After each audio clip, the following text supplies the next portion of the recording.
The message arrived at 3 in the morning. Ambassador was already awake. She had not slept well in weeks. The war reports kept her mind busy even when her body begged for rest. She read the message twice, then she read it a third time.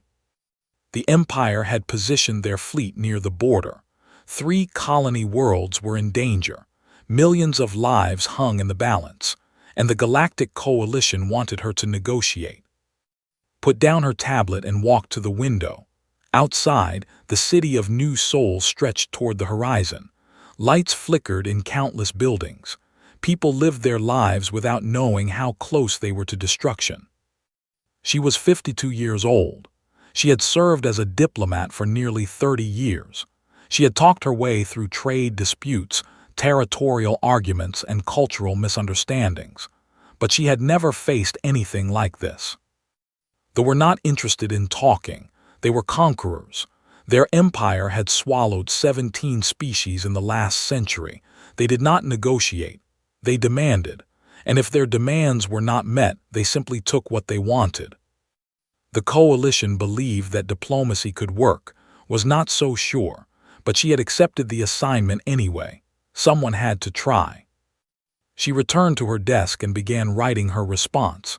Yes, she would go. Yes, she would represent the coalition, but she had one condition. She wanted a human bodyguard. The response from command came quickly. They were confused by her request. Coalition ambassadors typically traveled with security teams from various member species. There were popular choices. They were large, strong, and intimidating. They were also common. Their multiple limbs made them excellent fighters. But did not want a. She wanted a human. Command asked why, did not explain.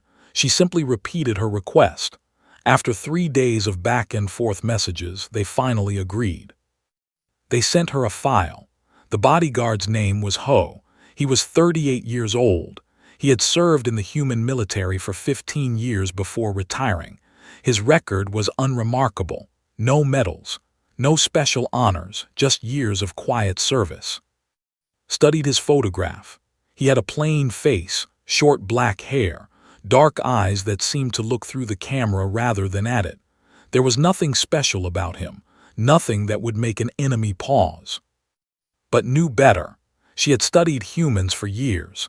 She understood what they were capable of, and she knew that the most dangerous ones often looked the most ordinary. She approved the assignment. Ho arrived at her office 1 week later. He wore simple clothes, dark pants, a gray jacket, no uniform, no weapons that she could see. He walked into the room without making a sound. Stood to greet him. She was tall for a nearly 2 meters, but Ho was taller. He moved with a strange grace. Each step was precise, controlled, like he was always aware of exactly where his body was in space. "Ambassador," he said. His voice was quiet, calm. "Please sit down," replied. He sat across from her. His posture was relaxed, but his eyes moved constantly. They scanned the room. The windows, the doors, the shadows in the corners. He was mapping everything, looking for threats, looking for exits. "You know why you are here?" asked. "Yes, you are going to negotiate with the. You want me to keep you alive." "That is correct. Do you know anything about the?" Ho nodded slowly. "They are conquerors. They have destroyed many civilizations. They believe strength is the only truth. The weak serve the strong." "And what do you think of that philosophy?" Ho was quiet for a moment. Then he said, "I think it is incomplete." Raised an eyebrow. "Incomplete." "Strength comes in many forms. They only understand one kind." Smiled. It was the first time she had smiled in weeks. "I think we will work well together." The preparations took another 2 weeks. Gathered intelligence reports, studied customs, and practiced their language. They spoke with harsh sounds, sharp consonants. It hurt her throat to produce them correctly. Ho spent his time differently. He exercised. He studied maps of the ship they would be visiting. He practiced with weapons that never saw him carry but somehow always seemed to have nearby. They spoke little during those 2 weeks, but noticed things about him. He ate small meals at regular intervals. He slept exactly 6 hours each night. He never drank alcohol. He never raised his voice. He never seemed angry or frustrated or afraid. He was like a machine wrapped in human skin. But sometimes, when he thought no one was watching, saw him pause. She saw him look at the sky. She saw something human behind those dark eyes, something heavy, something old. She did not ask about it. Everyone carried their own weight. She had learned long ago not to pry. The day of departure arrived. They boarded a small diplomatic vessel. The crew was minimal. Just a pilot, a navigator, and 2 support staff had wanted to keep the group small. They respected strength, but they also respected confidence. Arriving with a huge security team would suggest fear. Arriving with 1 bodyguard suggested something else entirely. The journey took 3 days. Spent most of that time reviewing her notes. The High Commander was named. He had led the conquest of 4 worlds personally. He was brutal, efficient, and completely convinced of his own superiority. Convincing him to stand down would not be easy. Ho spent the journey in silence. He sat in the same spot for hours at a time, sometimes thought he was sleeping. Then she would notice his eyes. They were open, watching, always watching. On the second night, she found him in the observation deck. He was standing by the large window, looking out at the stars. She joined him. "Do you ever get tired of it?" she asked. "Tired of what?"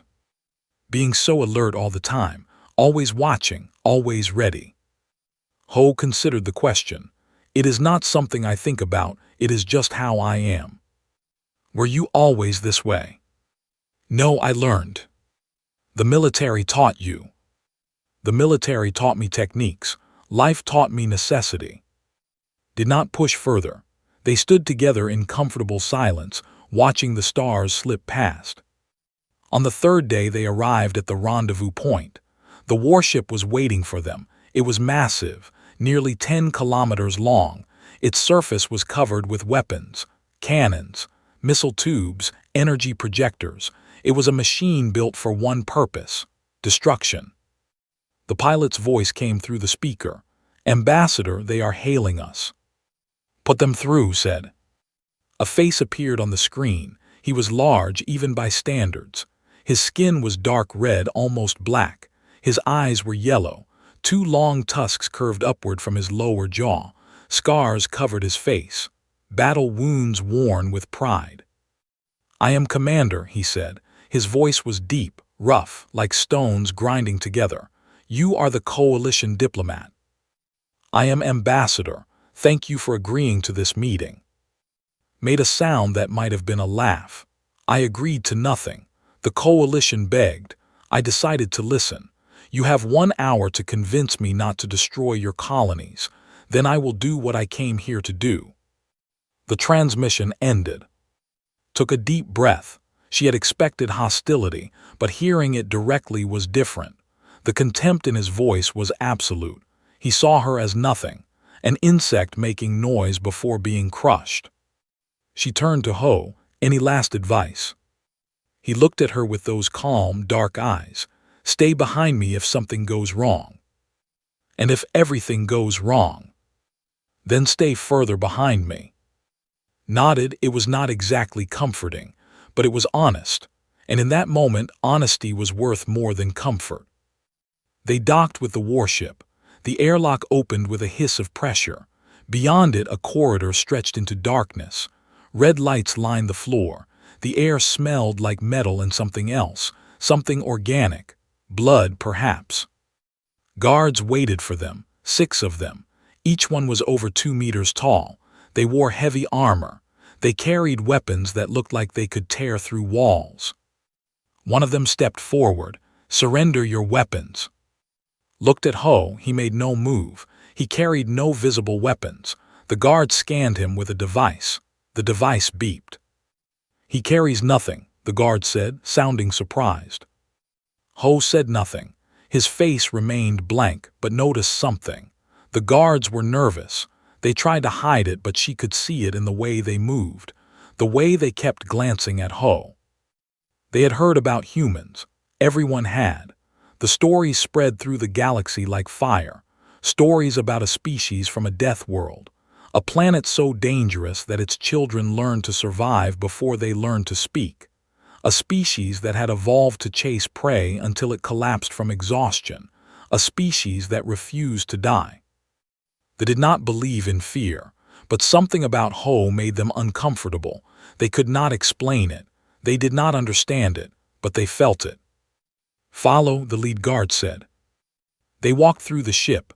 The corridors were wide, built for bodies. The walls were decorated with trophies, skulls, weapons, flags from conquered worlds. This was not just a warship. It was a monument to violence. Finally, they reached a large chamber. Commander sat on a throne of black metal. Around him stood his officers, his advisors, his warriors. There were at least 50 in the room, all of them armed, all of them watching. Looked down at, his yellow eyes moved to Ho. For a moment something flickered across his face. Curiosity, perhaps, or maybe amusement. So said, "This is what the coalition sends. One diplomat and one pet human." Laughter filled the room. They found this hilarious. A human. The primitive creatures from that little planet. What threat could he possibly pose? Stood straight. She did not react to the insult. She had been insulted by experts. This was nothing. "Commander," she said, "I am here to discuss peace." Leaned forward. His tusks gleamed in the red light. "There is nothing to discuss. The weak do not negotiate with the strong. They submit or they die." "Then why did you agree to meet with me?" The room went silent. It was a bold question, perhaps too bold, but needed to understand. If was truly committed to invasion, why waste time with talking? Stared at her for a long moment. Then he smiled. It was not a pleasant smile. "I wanted to see," he said. "I wanted to see what kind of fool the coalition would send. And now I see. A female and her human pet. Pathetic." Felt Ho shift slightly beside her. It was a tiny movement, almost invisible, but she noticed it. He was ready. Whatever happened next, he was ready. She took a deep breath. The hour had begun, and everything depended on what happened next. The throne room was cold, had not expected that. She had assumed the preferred heat, given their reptilian appearance. But the air bit at her skin. Perhaps they kept it cold on purpose. Another way to make visitors uncomfortable. Commander watched her from his throne. His yellow eyes never blinked. Around him, his officers whispered to each other. They were clearly amused by the situation. An ambassador and her human bodyguard. To them, it was a joke. Began her prepared speech. She spoke about cooperation, about mutual benefit, about the cost of war versus the gains of peace. She explained that the 3 colony worlds posed no threat to the empire. She offered trade agreements, resource sharing, cultural exchange. Listened without interrupting. His face revealed nothing. When she finished, he sat in silence for a long moment. Then he laughed. It was a deep, rumbling sound. It echoed through the chamber. The other joined him. Soon the entire room was filled with laughter. "Trade agreements," repeated. "Cultural exchange. Do you think we are merchants? Do you think we care about your culture?" He rose from his throne. He was enormous, nearly 3 meters tall. His armor creaked as he moved. He walked down the steps toward. Each footstep shook the floor. He stopped just 2 meters away from her. Up close, he was terrifying. His tusks were longer than her forearm. His hands could crush her skull like fruit. "Let me explain something," he said. His voice was softer now, more dangerous. "The do not trade, we take. We do not exchange culture, we erase it. Every species we have conquered has learned this lesson. Now it is your turn." Did not step back. She forced herself to meet his eyes. "There must be something you want, something we can offer. There is nothing you have that we cannot simply take." "Then why are we talking?" Tilted his head. That question again, it seemed to genuinely puzzle him. "Entertainment," he said finally. I wanted to see the Coalition's best. I wanted to see what they would send to stop me, and now I have seen. You are nothing." He turned away from her. He began walking back to his throne. "The invasion will proceed," he announced. "The first colony will fall within the day, the second within the week. The third will take slightly longer. They have better defenses, but they will fall. They all fall." Felt her heart sink. She had expected resistance. She had expected difficulty. But she had not expected complete dismissal, was not even pretending to consider her offer. "Commander," she said, "please, there must be another way." Stopped walking. He turned his head slightly. "Your time is over. Leave now and I will let you live. Stay longer and I will add your skull to my collection." One of the officers stepped forward. He was smaller than but still massive.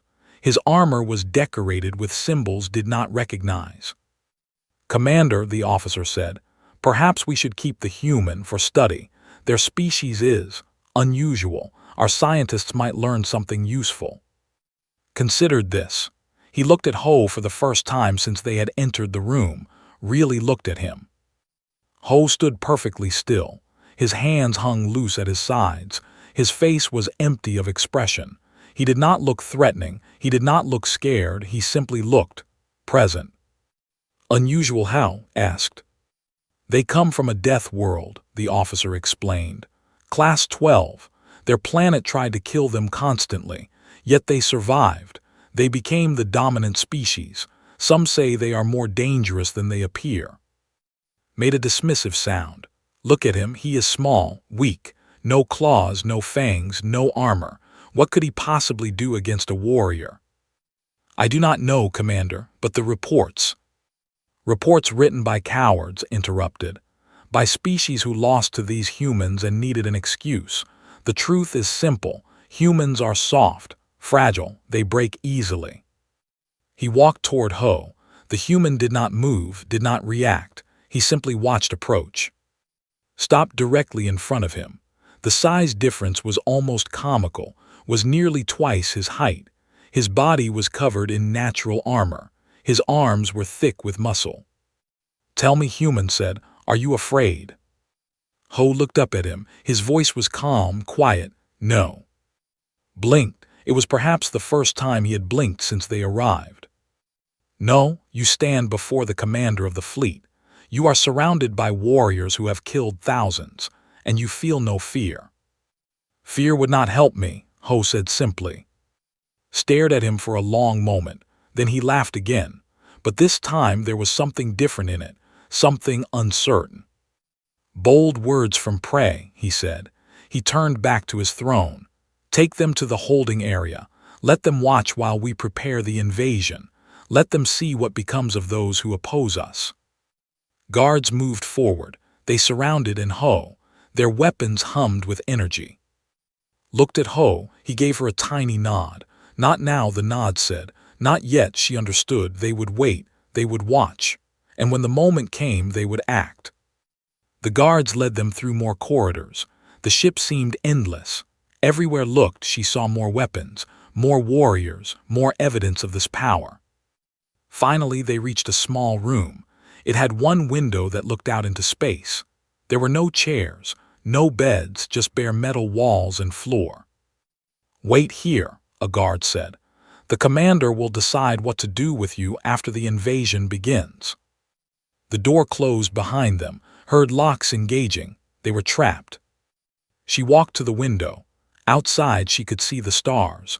Somewhere out there were 3 colony worlds, 2 million people, families, children, all of them waiting without knowing their fate. "I failed," she said quietly. Ho stood beside her. "It is not over yet." "Did you see him? Did you see? He does not want peace. He wants conquest. He wants glory. How can I negotiate with someone who sees violence as the only path?" "You cannot negotiate with him." Turn to look at Ho. "Then what do we do?" "We change his perspective." "How?" Ho did not answer immediately. He looked out the window at the stars. When he spoke, his voice was thoughtful. "The believe in strength. They have conquered many species. They have never lost. This has made them confident, perhaps too confident. They have reason to be confident. Their fleet is enormous. Their warriors are powerful. Power is not the same as strength. Frowned, what do you mean? A storm is powerful, but a tree that bends survives while a tree that stands rigid breaks. They are rigid. They only understand one kind of strength. They do not bend. And humans? Ho smiled. It was a small smile, barely visible, but it was there. Humans bend, we adapt, we survive, that is our strength. Considered this. She had studied humans for years. She knew their history. She knew about their wars, their struggles, their triumphs. They had faced extinction many times, ice ages, plagues, disasters. Each time they had survived, not because they were the strongest, but because they refused to give up. What do you suggest? She asked. Wait, watch, learn. They will make a mistake. They always do. Their arrogance blinds them. And if they do not make a mistake? Ho's eyes grew distant. Then we create one. Hours passed. Through the window watched ships move. Smaller vessels launched from the main warship. Fighters, troop transports. They were preparing for the invasion. She tried to count them. She gave up after 200. There were simply too many. Occasionally, guards came to check on them. They brought no food, no water. They simply looked through the window in the door, confirmed the prisoners were still there, and left. Ho sat in the corner. His eyes were closed, thought he might be sleeping. But whenever a guard approached, his eyes opened before the footsteps reached the door. He was aware of everything, even at rest. Night came, or what passed for night on a ship in deep space. The lights in their cell dimmed slightly. The corridors outside grew quieter. Sat against the wall. Her body was exhausted, but her mind would not stop racing. She kept replaying the conversation with. She kept searching for something she could have said differently. Some argument that might have worked. You are thinking too much, Ho said quietly. One of us has to think.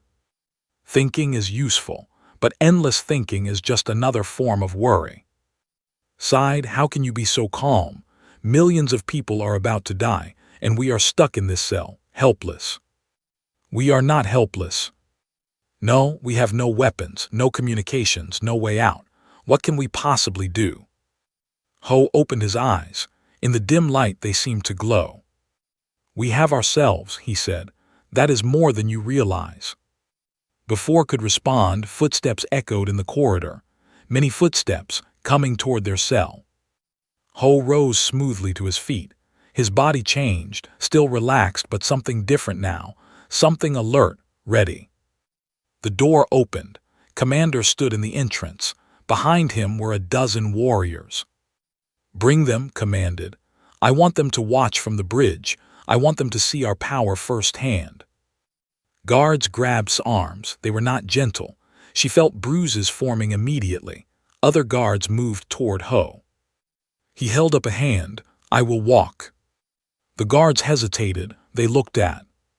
Let him walk, said. There was something new in his voice. Interest, perhaps. He was studying Ho like a scientist studying a strange insect. They walked through the corridors again. This time they went up, toward the top of the ship, toward the bridge. The bridge was enormous. Screens covered every wall. Officers sat at dozens of stations. Through the main window could see space stretching endlessly, and in the distance, barely visible, a small dot of light. The first colony. That is your world? Asked. He stood beside her looking out at that distant light. Prime Colony 7. Yes, whispered. 18,000 colonists, mostly farmers, some scientists, a small defense force. Recited the numbers casually, like he was reading a menu. They will receive a warning, 1 hour to surrender, then we begin. They will fight. I hope so. A surrender is unsatisfying. Felt sick. She looked around the bridge. There had to be something, some weakness, some opportunity. Her eyes found Ho. He stood between two guards. His hands were loose at his sides. His face was blank, but his eyes were moving, watching, recording. He caught her gaze. He gave her another tiny nod. Trust me, the nod said, be ready. Walked to his command chair. He sat down with the weight of absolute confidence. Open a channel to the colony, he ordered. A screen flickered to life. A frightened face appeared. A young woman. She wore a colonial administrator's uniform. This is Colonial Administrator Bai, she said. Her voice trembled. We have received your transmission. We are considering your terms. Leaned forward. There is nothing to consider. Surrender now or be destroyed. Please, we need time, our people. Your people are already dead. They simply do not know it yet. You have 1 hour, make your choice. The screen went dark. Closed her eyes, she thought about Administrator Bai. Young, scared, faced with an impossible choice. Surrender and live as slaves, fight and die as free people. There had to be another way. There was always another way. She opened her eyes, she looked at Ho. He was still watching, still waiting, still calm. And suddenly she understood. He had a plan. He had been forming it since the moment they arrived. Every observation, every careful look, every quiet moment of thought. He was not waiting for them to make a mistake. He was waiting for the right moment to reveal the truth. The truth about humans, the truth about what they really were, the truth that in all their arrogance, had failed to understand. Straightened her spine, she wiped the fear from her face. Whatever came next, she would be ready. The hour passed slowly, watched the screens showing the colony. She could see ships launching from the surface, evacuation vessels, families trying to escape, but there was nowhere to go. The fleet surrounded the system. Commander watched with satisfaction. He enjoyed this part, the panic, the desperation, the slow realization that there was no hope. Pathetic, he said. They run like insects. Do they truly believe they can escape? One of his officers laughed. Let a few ships go, Commander. Let them spread word of what happens to those who oppose us. Considered this, a wise suggestion. Fear is a weapon too. He gave orders. A few evacuation ships were allowed to leave. The rest were stopped, not destroyed but disabled. Their passengers would become slaves. Felt her hands shaking. She could not watch this. She could not stand here while innocent people suffered. Commander, she said, her voice was stronger than she expected. I challenge your right to conquest. The bridge went silent. Every stopped what they were doing. They stared at her with disbelief. Turned slowly in his chair. His yellow eyes narrowed. What did you say? I challenge your right to conquest. Under the ancient laws, the laws that existed before your empire, the laws that all species once honored. Rose from his chair, he walked toward her. His footsteps were heavy, deliberate. You speak of the old laws, he said. Laws we abandoned centuries ago, laws for the weak. Laws are laws. You can ignore them, but you cannot erase them. And I invoke them now. I invoke the right of challenge. A murmur spread through the bridge. The officers exchanged glances. Some looked confused, others looked concerned. One older stepped forward. He wore different armor, simpler, more ceremonial, perhaps an advisor of some kind. Commander, he said, the female is correct. The old laws cannot be truly erased. They are part of our history, part of who we were. Who we were, spat. We are something greater now, something stronger. Perhaps, but other species remember the old laws. If we ignore a legitimate challenge, they will say we have lost our honor. They will say the fear fair combat. His jaw tightened, saw anger flash in his eyes, but also something else. Calculation. He was thinking, weighing options. Fine, he said finally. I accept the challenge. I will face her myself. This will take only a moment. His heart stopped. She had hoped to buy time, perhaps to find some alternative. She had not expected to accept so quickly. Wait, she said. The challenge allows me to choose a champion. Paused. A champion. Yes, According to the old laws, the challenger may fight personally or designate a representative. I choose to designate. His eyes moved to Ho. A slow smile spread across his face. He understood. The human, he laughed. You choose the human as your champion. I do. The laughter spread across the bridge. Everyone found this hilarious. A human fighting a warrior. It was absurd. It was suicide. It was entertainment. Raised a hand. The laughter stopped. Very well, he said, but I will not dirty my hands with this insect. Let one of my warriors face him. You will have the honor. A massive stepped forward from the crowd of officers. He was even larger than. His armor was black, decorated with the teeth and claws of creatures he had killed. His eyes burned with eagerness. Finally said, something to kill. Guards pushed aside. They created a clear space in the center of the bridge. Officers moved back. They formed a circle around the empty area. Ho walked into the circle calmly. He did not look at, he looked at the floor, at the walls, at the ceiling. He was measuring distances, calculating angles. Entered the circle from the other side. He was carrying a massive curved blade. It was almost as long as Ho was tall. The edge gleamed in the bridge lights. Any last words, pray? Asked. Ho looked up at him. No. Roared and charged. He moved faster than something that large should be able to move. His blade swept down in a killing arc. Ho was not there. He had moved before even started swinging. A small step to the left, just enough. The blade passed through empty air. Stumbled, he recovered quickly. He turned and swung again. Horizontal this time, a blow that would cut Ho in half. Again Ho moved. Another small step. The blade missed by centimeters. Swung again, and again, and again. Each time Ho slipped away. He never seemed to hurry, never seemed to struggle. He simply was not where the blade was. They watched in confusion. This was not possible. Humans were slow, weak. They should not be able to avoid a warrior. But Ho kept moving, kept missing. Frustration twisted the warrior's face. Stand still, screamed. Fight like a true warrior. Ho said nothing. He continued to move, small steps, tiny adjustments, always just out of reach. Understood what she was seeing. Ho was not fighting. He was waiting. He was letting tire himself out. He was showing everyone on the bridge that strength alone was not enough. Was breathing heavily now. Sweat ran down his face. His swings were getting slower, wilder. He was exhausting himself against an opponent who refused to engage. Finally stopped. He stood in the center of the circle, gasping for breath. His blade hung loosely in his grip. What are you? He panted. Ho stood perfectly still. He was not even breathing hard. I am human, he said simply.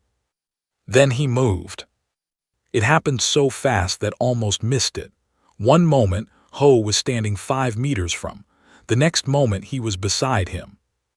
There was a blur of movement. Ho's hand touched his wrist, just a touch, light, almost gentle, but something happened. His grip failed. The blade fell from his fingers. Before the blade hit the ground, Ho moved again. His palm struck his armored chest. It seemed like nothing. A tap, a gesture. Flew backward. His massive body crashed into the deck. The entire bridge shook with the impact. Ho picked up the fallen blade. He walked to where lay groaning. He placed the edge against the warrior's throat. Then he looked at Commander.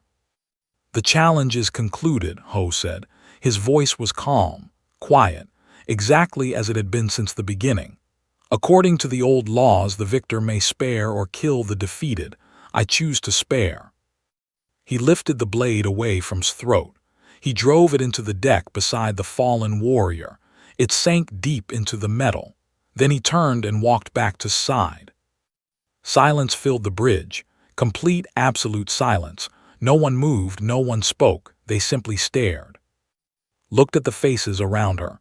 She saw shock, confusion, and most importantly, she saw fear. They did not believe in fear. They had conquered fear along with countless species. They had forgotten what it felt like. But now they remembered. Commander rose slowly from his chair.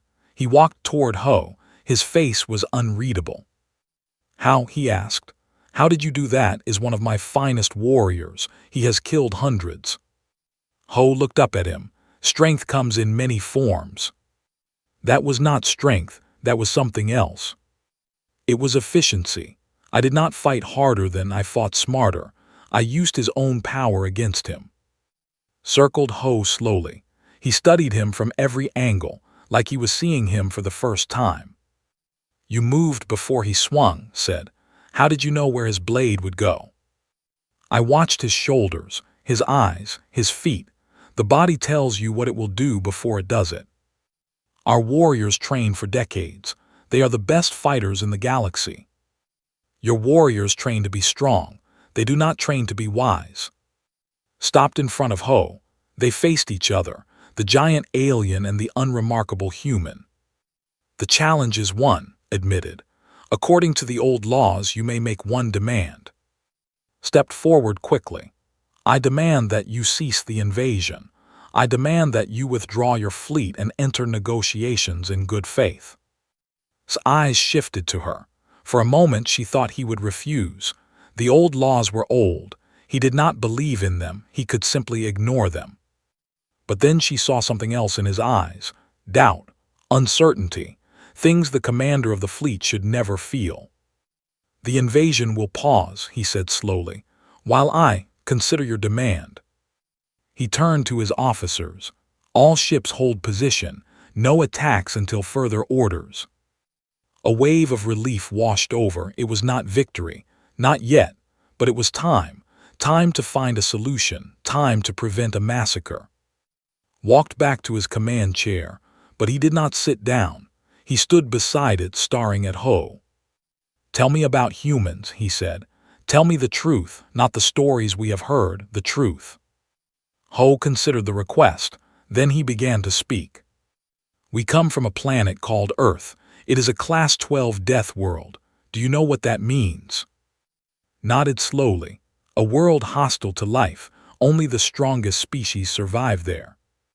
"Not the strongest, the most adaptable. Earth has extreme weather, natural disasters, predators that hunt constantly, diseases that kill millions. Every generation something new tries to destroy us. Yet you survived." "We did more than survive. We became the dominant species. Not because we were bigger or faster or stronger, because we refused to die."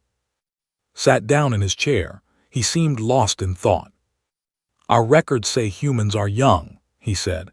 "Your species discovered space travel only recently." "That is true. We are young compared to them, but we learned quickly, very quickly." "Too quickly." The old advisor spoke again. "Commander, I have studied human history. They went from primitive tools to nuclear weapons in less than 10,000 years. From first flight to landing on their moon in 60 years. Their rate of advancement is alarming." Looked at the advisor sharply. "Alarming. If they continue at this rate, in another century they could rival our technology. In 2 centuries. The advisor did not finish the sentence. "Impossible," said, but his voice lacked conviction. Ho spoke again. "Commander, you asked about humans. Let me tell you one more thing. We do not fight to conquer, we fight to protect. When something threatens our people, we become very focused, very determined, very dangerous." "Is that a threat?" "It is information. If you invade those colonies, you will kill many innocent people, and word will spread. Humans across the galaxy will know what happened. They will know who did it, and they will not forget." Leaned forward. "What would they do? Your species is scattered, small populations on various worlds. You have no unified fleet, no central government." Ho smiled slightly. It was not a friendly smile. "That is what makes us dangerous," he said. "You cannot negotiate with all humans. You cannot defeat all humans. We are everywhere. We adapt to every environment. We form bonds with every species. And when we decide something is an enemy, He left the sentence unfinished, but the meaning was clear. Watch's face. She saw him thinking, calculating, weighing the cost of invasion against the cost of peace. For the first time since she arrived, she felt hope. Commander did not sleep that night. He sat in his private chambers, staring at screens filled with information about humans. His officers had gathered every piece of data they could find: historical records, scientific reports, intelligence files, even stories and legends passed down by species who had encountered humans before. The more he read, the more disturbed he became. The human was indeed classified as a Class 12 death world, but that classification did not capture the full horror of the place. Earth was covered with predators, thousands of species that existed only to kill. There were predators in the water, in the air, on land, underground. Everywhere a creature could hide, something deadly waited. And the planet itself seemed designed to destroy life. Earthquakes shattered cities. Volcanoes buried entire regions in fire. Storms ripped across continents with enough force to level forests. The planet's climate changed constantly, swinging from frozen wastelands to burning deserts within the span of centuries. Yet humans had survived, not just survived, thrived. Read about something called persistence hunting. Early humans had hunted prey not by being faster or stronger, but by chasing them. They would follow an animal for hours, days sometimes. The prey would sprint away, rest, sprint again. But the humans never stopped. They just kept walking. Eventually, the prey would collapse from exhaustion. Then the humans would kill it. This disturbed deeply. There were ambush predators. They struck fast and hard. The idea of hunting by simply refusing to give up was alien to him, terrifying even. He read about human wars. Their history was filled with conflict. They fought each other constantly, and with each war they became more efficient at killing, more creative, more ruthless. But they also showed something else, something unexpected. They rebuilt. After every destruction, they recovered. After every setback, they adapted. Cities that were burned to ashes rose again within decades. Species that nearly went extinct bounced back. Populations that were decimated by disease rebuilt their numbers. Nothing seemed to stop them permanently. Found a file about human biology. He read it 3 times to make sure he understood correctly. Humans were pursuit predators. Their bodies were designed for long-distance movement. They could walk for days without rest. They could survive injuries that would kill most species. Their bodies could repair themselves to an impressive degree. Broken bones healed, wounds closed. Diseases were fought off by internal defense systems. And their minds were even more remarkable. Humans could adapt their thinking to new situations within minutes. They could learn new skills throughout their entire lives. They could work together in groups with extraordinary coordination. They could communicate complex ideas quickly and efficiently. One report described a human concept called spite. Apparently, humans would sometimes harm themselves just to harm an enemy more. They would sacrifice everything: resources, safety, even their own lives, simply to ensure that someone who wronged them suffered consequences. This was madness. No rational species would behave this way. Self-preservation was the first law of survival, yet humans routinely violated this law. Thought about the colonies he was about to invade. 18,000 colonists on the First World, mostly farmers, weak targets, easy prey. But among those farmers would be humans, scattered, perhaps only a few hundred, but they would be there. And if he attacked, they would fight, not because they could win, but because that was what humans did. And then word would spread. Other humans would learn what happened, and they would not forget. Closed the files. He sat in darkness for a long time. When morning came, he called a meeting of his senior officers. They gathered in the strategic planning room. Maps of the colony worlds covered the walls. Attack vectors were drawn in red lines. Landing zones were marked. Everything was ready. "We need to discuss the invasion," said His officers nodded eagerly. They had been waiting for this. They wanted blood. They wanted conquest. Before we proceed, continued, I want to share something with you. He activated a display. The information he had gathered about humans appeared on the screens. I spent the night studying our enemy, he said. Not the colonies, the humans. What I found concerns me. The officers exchanged confused glances. The commander, concerned, about humans. Showed them the reports, the death world classification, the persistence hunting, the wars, the survival rate, the spite. This species is only a few centuries old in space, he said. But look at their growth rate. Look at how fast they spread. They are on every station, every colony, every trade route. They work with every other species. They adapt to every environment. They are weak, one officer said dismissively. We saw this yesterday.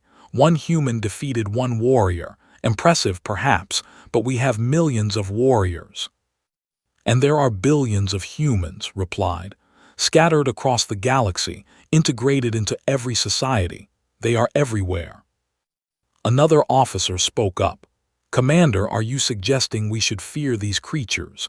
They have no unified military, no central command. They are not a threat. Turn to face him. I am suggesting we should think carefully before acting. Consider what happens if we invade. He brought up a new display. It showed a map of human population distribution across the galaxy. We kill the colonists. Perhaps a few hundred humans die in the attack. Word spreads. Humans everywhere learn that they killed their people. And what will they do? Write angry messages. They have no power to stop us. They will do what humans always do. They will adapt. They will remember. They will wait. Walk to the window. Outside, his fleet hung in formation.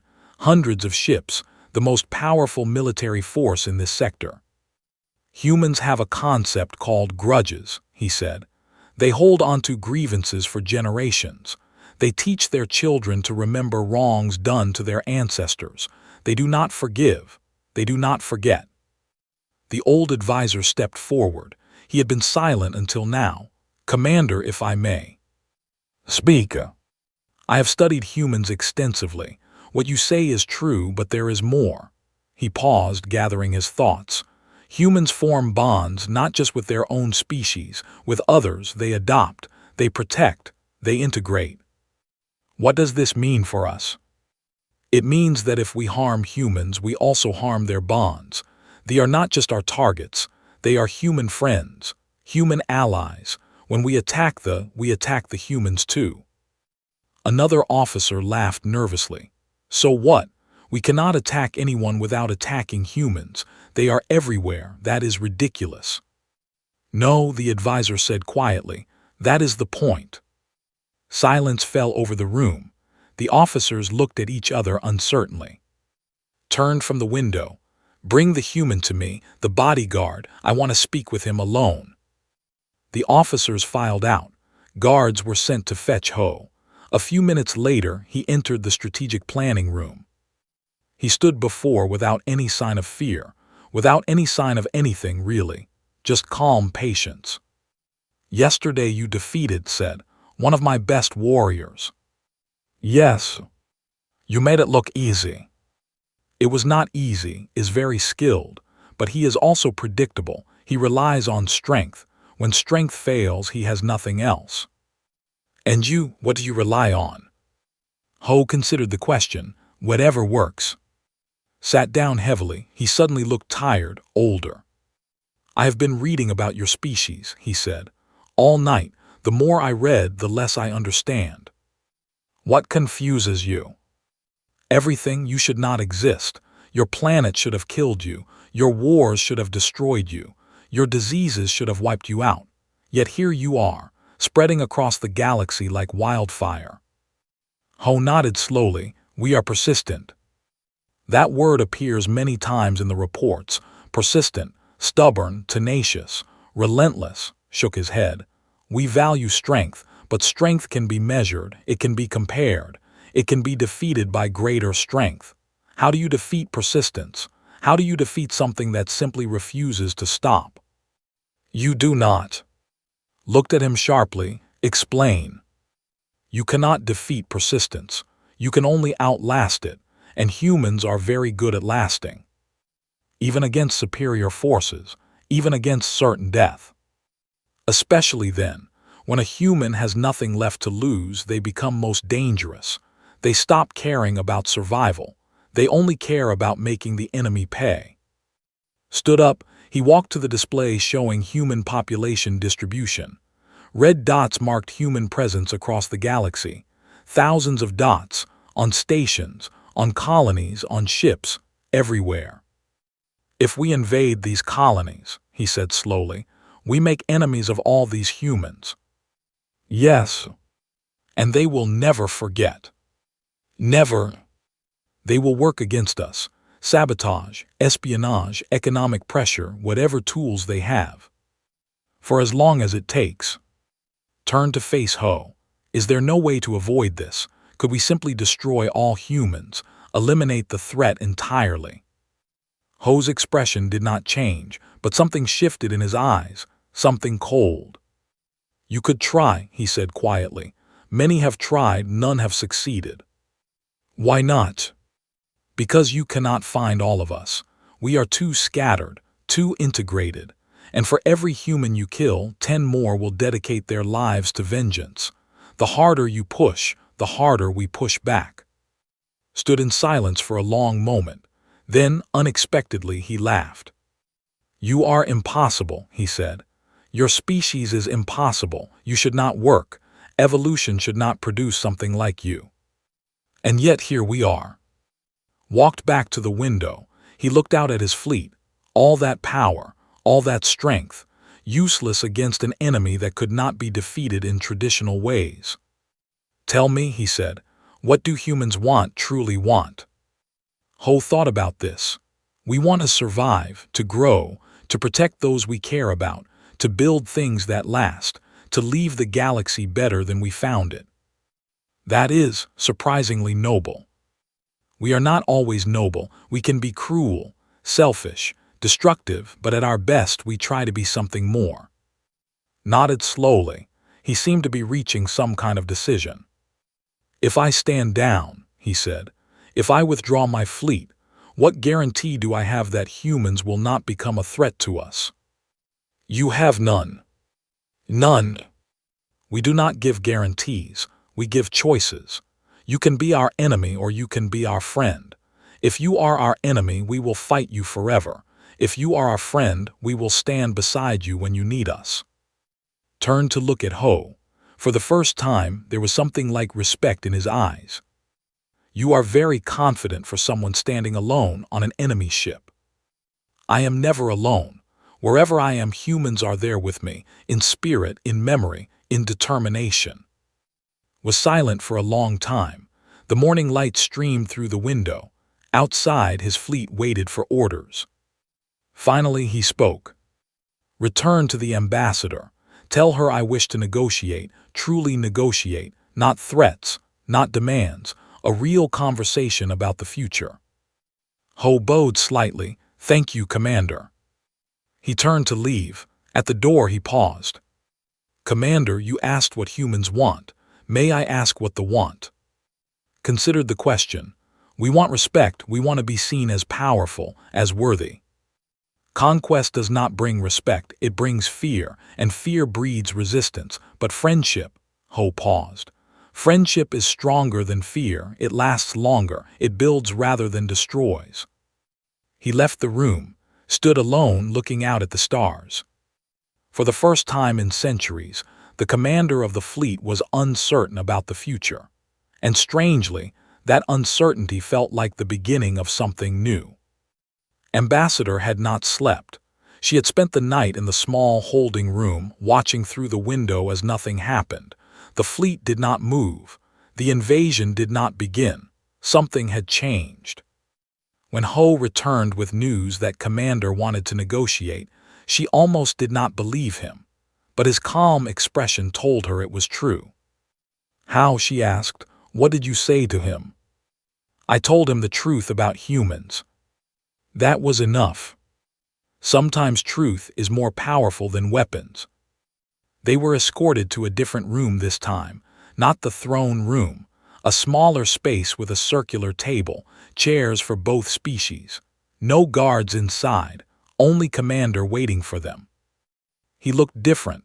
The arrogance was still there, but something else had joined it. Thoughtfulness, perhaps, or maybe just exhaustion. "Ambassador," he said, gesturing to a chair, "please sit." Sat down across from him. Ho stood behind her, watching, always watching. "I have made a decision," said. "The invasion will not proceed." Felt relief wash through her body, but she kept her expression neutral. This was still a negotiation. "May I ask why?" Was silent for a moment. He seemed to be choosing his words carefully. "I spent many hours studying humans," he said. "Your bodyguard here suggested that I did not understand them. He was correct. I did not. And now you do." "Now I understand that I understand nothing," almost smiled. "They are impossible. Their existence defies logic. Their behavior defies prediction.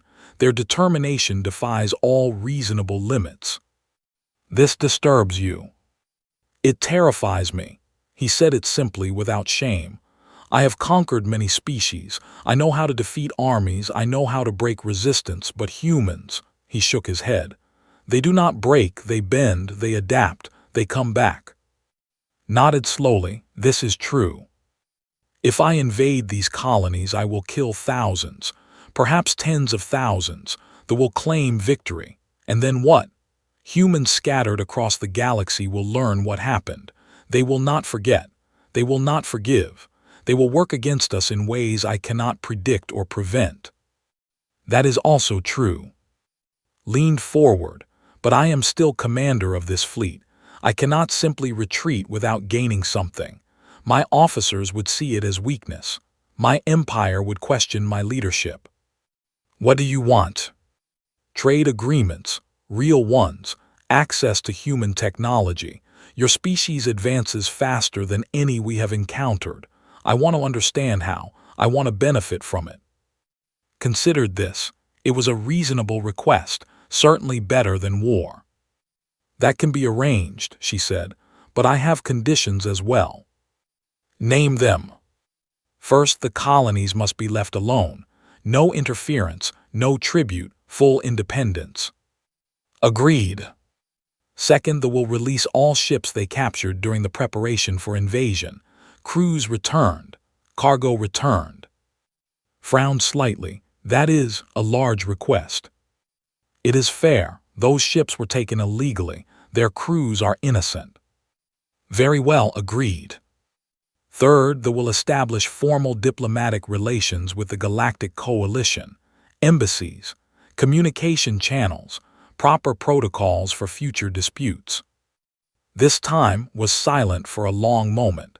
Diplomatic relations meant recognition. It meant treating the coalition as equals. This was not how they usually operated. But finally he nodded, agreed. Felt something loosen in her chest. She had come here expecting to fail. She had expected to watch millions die. Instead, she was walking away with a peace agreement. "I have one more question," said. "Personal curiosity only." "Ask." "Your bodyguard, why did you choose him specifically? There must be many human warriors. Why this one?" Turned to look at Ho. He stood quietly, his face revealing nothing. "I did not choose him specifically," she admitted. "I asked for a human bodyguard. Command sent him." "Then it was luck." "Perhaps, or perhaps humans are more similar than they appear. Perhaps any human would have served equally well." Considered this. That is a troubling thought. It should be. Humans are not exceptional because of individuals. They are exceptional as a species. Each one carries the same persistence, the same determination, the same refusal to accept defeat. The negotiations continued for several more hours. Details were worked out. Agreements were written. Both sides made concessions, but the fundamental understanding had already been reached. When it was finally over and Ho were escorted back to their ship, the docking bay was busier than before. Workers moved equipment. Ships were being repositioned. As they walked toward their vessel, a group of warriors passed them. One of them was the warrior Ho had defeated. Stopped, his yellow eyes fixed on Ho. Tense, she expected anger, violence perhaps, a demand for revenge. But simply nodded, a small gesture, almost respectful. "Human," he said, "you fight well." "Thank you," Ho replied. Continued walking. His companions followed without looking back. "What was that?" asked quietly. "Respect, they understand strength. They did not understand human strength before, now they do." They boarded their ship. The pilot looked relieved to see them. "Ambassador, we feared the worst." "The worst has been avoided," said. "Take us home." The ship detached from the warship. They moved away slowly, carefully. Behind them, the massive fleet hung in space like a wall of death. Then one by one the ships began to move. Not toward the colonies, away from them. The fleet was withdrawing.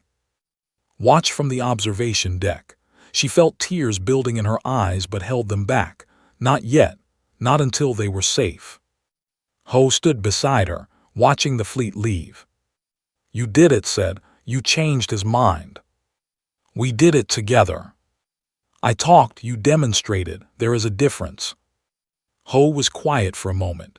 Then he said, "Words and actions work together. One without the other is not enough." They watched in silence as the fleet faded into the distance. Soon, the ships were just points of light among the stars. Then they were gone. Finally, allowed herself to breathe. 2 million people, she said. They will never know how close they came to death. They will wake up tomorrow and go about their lives without understanding what happened today. That is the best outcome, Ho said. Peace means people do not need to know. War means everyone knows. The journey home took 3 days. Spent most of it writing reports, documenting everything that had happened, creating records for future diplomats who might face similar situations. Ho spent the time as he had spent the journey there, sitting, watching, resting without truly resting. On the final night before arrival, found him in the observation deck again. The stars were different here, familiar. They were approaching coalition space. "May I ask you something?" she said. "Of course." "When we were in the throne room, when threatened to kill us both, were you really not afraid?" Ho considered the question. His answer was slow and thoughtful. "Fear is natural. Every creature feels it. I felt it too." "But you said you were not afraid." "I said fear would not help me. That is different. The fear was there. I simply did not let it control my actions." How do you do that?" "Practice, discipline, and understanding." "Understanding what?" "Understanding that some things are more important than survival. When you find something worth dying for, death becomes less frightening." "Thought about this? What is worth dying for to you?" Ho looked out at the stars. His expression was distant, old. "Many things, duty, honor, protecting those who cannot protect themselves." He paused, "but mostly making sure that others can live the lives they deserve." "That is very noble." "It is very human." They arrived at coalition headquarters the next morning. Officials were waiting for them. The news had already spread. The fleet had withdrawn. The colonies were safe. Somehow, impossibly, Ambassador had succeeded. There were celebrations, ceremonies, speeches, was hailed as a hero. Politicians wanted photographs with her. Journalists wanted interviews. Through it all, Ho stayed in the background. He refused recognition. He declined interviews. When officials tried to thank him personally, he simply nodded and walked away. On the 3rd day, found him preparing to leave. "Where will you go?" she asked. "Wherever I am needed next." "You could stay. The coalition would value someone with your skills." Ho shook his head slightly. "I am not suited for politics. I am better used elsewhere." Understood. Some people were not meant for the spotlight. They worked in shadows. They appeared when needed and vanished when their work was done. "Before you go," she said, "I need to ask you one more question, something I have wondered since that final moment in the throne room." "Ask." "If the negotiations had failed, if had ordered the invasion despite everything, what would you have done?" Ho was silent for a long moment. He looked at her with those calm, dark eyes, the eyes that had seen things she could not imagine, the eyes that held secrets he would never share. "Whatever was necessary," he said simply. Then he picked up his bag, nodded once and walked away. Watched him go. She never saw him again. But sometimes in the years that followed, she would hear stories. Stories about a quiet human who appeared during crises, a man who asked for nothing and feared nothing, a man who represented something larger than himself. The galaxy was vast, full of dangers, full of species that valued strength above all else. But now they all knew. Humanity was out there, watching, waiting, persistent. And that knowledge changed everything.